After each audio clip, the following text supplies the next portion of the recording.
മലയക്കീഴുകാരുടെ ദേശീയ ഉത്സവത്തിന് തുടക്കമാവുകയാണ്. എല്ലാ ആഘോഷങ്ങളെക്കാൾ ഏറ്റവും ഉന്നതിയിൽ നിൽക്കുന്ന ഒരു ആഘോഷമാണ് മലയങ്കീഴുകാരെ സംബന്ധിച്ച് തിരുവല്ലാഴപ്പ ക്ഷേത്രത്തിലെ ഉത്സവം. മലയങ്കീഴ് ശ്രീകൃഷ്ണസ്വാമി ക്ഷേത്രത്തിലെ 8 ദിവസം നീണ്ടു നിൽക്കുന്ന ഉത്സവത്തിന് തുടക്കമാവുകയാണ്. കൊടിയേറ്റ് തുടങ്ങി ആറാട്ട് വരെ നീളുന്ന ഉത്സവാഘോഷങ്ങൾ. യഥാർത്ഥത്തിൽ ഇവിടെ മലയങ്കീഴിനെ അറിയപ്പെടുന്നത് കൃഷ്ണൻ്റെ പേര് തന്നെയാണ്. കൃഷ്ണനില്ലെങ്കിൽ ഇവിടെ മലയങ്കീഴില്ല എന്നുള്ള സ്ഥിതിയാണ്. അപ്പോൾ ആ നിലയ്ക്ക് ഞങ്ങൾക്ക് മലയങ്കീഴുകാർക്ക് ഈ ക്ഷേത്രവുമായിട്ട് ദേവനെയും മാറ്റി നിർത്തിക്കൊണ്ടൊക്കെ ചിന്തിക്കാൻ പറ്റാത്ത ഒരു അവസ്ഥയാണ്. എൻ്റെ കുഞ്ഞുനാളിൽ ഉത്സവം എന്ന് പറയുന്നത് ഈ നാട്ടിൻ്റെ ആകമാനം ഈ ഉള്ള ജനങ്ങൾ ഇവിടെ വന്നു ചേരുന്ന ഒരവസ്ഥ ഉണ്ടായിരുന്നു. പക്ഷേ ഇന്നത്തെ കാലത്തെ ചുറ്റുപാടുകൾ വളരെ മാറിപ്പോയി. അതുകൊണ്ട് എല്ലാവർക്കും വന്ന് ഇവിടെ തൊടുന്നതിനോ പറ്റില്ല. മറ്റ് രായും പകലും ഇവിടെ തന്നെ കിടക്കുന്ന ഒരു അവസ്ഥ ഉണ്ടായിട്ടുണ്ട്. രാത്രിയാകുമ്പോഴേക്ക് ഈ പായം ചുരുട്ടി ചൂട്ടുകരട്ടിയുമായിട്ട് ഇവിടെ വന്നു കഴിഞ്ഞാൽ നേരം വെളുത്തേ ഇവിടുന്ന് പോകുള്ളൂ. കൃഷ്ണൻ്റെ നടയിൽ നിന്ന് പോകണമെങ്കിൽ നേരം വെളുത്തേ പോകാനൊക്കെ ഉള്ളൂ. ആ നിലയായിരുന്നു. പക്ഷേ ഇപ്പോഴത്തെ ചുറ്റുപാടുകളിൽ ആ നിലയ്ക്ക് പറ്റാതെ വന്നു. പക്ഷെ അന്നത്തെ ഉത്സവം ഇന്ന് ആഡംബരത്തിനാണ് കൂടുതൽ പ്രാമുഖ്യം കൊടുത്തിട്ടുള്ളത്. പക്ഷെ അന്ന് അങ്ങനെയല്ലായിരുന്നു. മനുഷ്യരുടെ ഹൃദയങ്ങൾ തന്നെ ഇവിടെ അർപ്പിക്കുന്ന ഒരവസ്ഥയായിരുന്നു. ഇതാണ് മലയങ്കീഴിൻ്റെ പ്രത്യേകത. ഇന്നും ആ പഴയ ചരിത്രങ്ങൾ ഓർക്കാനായിട്ട് ഒരു ആനന്ദം തന്നെയാണ്.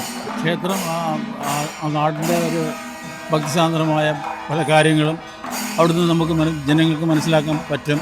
ഒരു നാടിൻ്റെ അഭിവൃദ്ധി ആ ക്ഷേത്രത്തിൽ നിന്നാണ് ഉത്ഭവിക്കുന്നത്. അതുപോലെ നമ്മളെ മലയങ്കീഴ് ക്ഷേത്രം ഇപ്പോൾ നമ്മളെ ഉത്സവം തുടങ്ങിയിരിക്കുകയാണ്. 8 ദിവസത്തെ ഉത്സവമുണ്ട്. 8ൻ്റെ അന്ന് പിന്നെ ഇവിടെ ആറാട്ടാണ്. ആറാട്ടിന് വലിയ പ്രോഗ്രാമൊക്കെ ഉണ്ടാകും. അതുപോലെ ദിവസവും പ്രോഗ്രാമുണ്ട്. 8 ദിവസം പ്രോഗ്രാമുണ്ട്. അതിങ്ങനെ നടന്നുകൊണ്ടിരിക്കുകയാണ്. ഇന്ന് ആരംഭിക്കുകയാണ്. പണ്ട് ഈ പ്രദേശങ്ങൾക്ക് ചുറ്റുപാട് ഈ മാങ്കുന്ന്, അതുപോലെ ഈ മൂക്കുന്ന വില, അതിനിപ്പുറത്ത് ഈ കാണുന്ന സ്കൂളിരിക്കുന്ന ആ കുന്ന് മുഴുവനും കാടായിരുന്നു. കാടെന്ന് പറഞ്ഞാൽ വൻമരങ്ങൾ നിറഞ്ഞ പ്രദേശം തന്നെയാണ്. പക്ഷെ അത് ഓരോരുത്തരുടെ വകയാണെങ്കിൽ തന്നെ ആരും വേറെ കൂടുതൽ കൈകാര്യം ചെയ്യാതെ കിട്ടുന്നത്. പിന്നെ ഇവിടുന്ന് വേട്ടക്കളത്തിൽ നിന്ന് ഒരു പ്രാധാന്യം ആ കുന്നിന് ഉണ്ട്. ആനപ്പാറ കുന്നിന് ഈ വേട്ടക്കളവുമായിട്ടൊരു ബന്ധമുണ്ട്. കാരണം ഇവിടുന്ന് വേട്ട വിളിക്കുമ്പോഴേക്ക് അവിടുന്ന് തിരിച്ച് അതിൻ്റെ പ്രതിനിധി ഉണ്ടാകുന്നു എന്നൊരു ഐതിഹ്യം കൂടെ ഉണ്ട്. വളരെ കാലം എൻ്റെ കുഞ്ഞുനാളിലൊന്നും രാത്രി സന്ധ്യ ആയി കഴിഞ്ഞാൽ പിന്നീട് ആ കുന്നിലേക്ക് പോകുന്ന പതിവ് ഉണ്ടായില്ല. ആരും പോകാറില്ലായിരുന്നു. പിന്നീട് ഈ അവിടെ സ്കൂളിന് വേണ്ടിയുള്ള പരിപാടികളൊക്കെ വന്ന് റോഡൊക്കെ വന്നതിന് ശേഷമാണ് രാത്രി കാലങ്ങളിൽ പോകുന്നത്. ഇപ്പോൾ അവിടെ വലിയ ശക്തികളായി. എങ്കിലും ഇന്നും ഒരു വിശ്വാസമുള്ളത് ഈ വേട്ടക്കളത്തിന് വേട്ട വിളിക്കുമ്പോഴേക്ക് അവിടുന്ന് മറിച്ച് ഒരു പ്രതിധ്വനി ഉണ്ടാകുന്നുണ്ട്.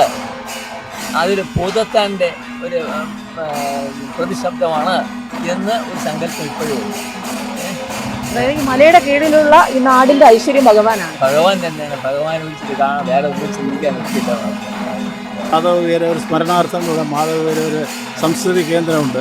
അതിൽ ദിവസവും പല പ്രോഗ്രാമുകൾ നടക്കുന്നുണ്ട്. ആത്മീയമായിട്ടും ബാക്കി എല്ലാ പൊളിറ്റിക്കലായിട്ടും ഒക്കെ ഇവിടെ വലിയ പ്രോഗ്രാമുകൾ ഇവിടെ നടന്നു വരികയാണ്.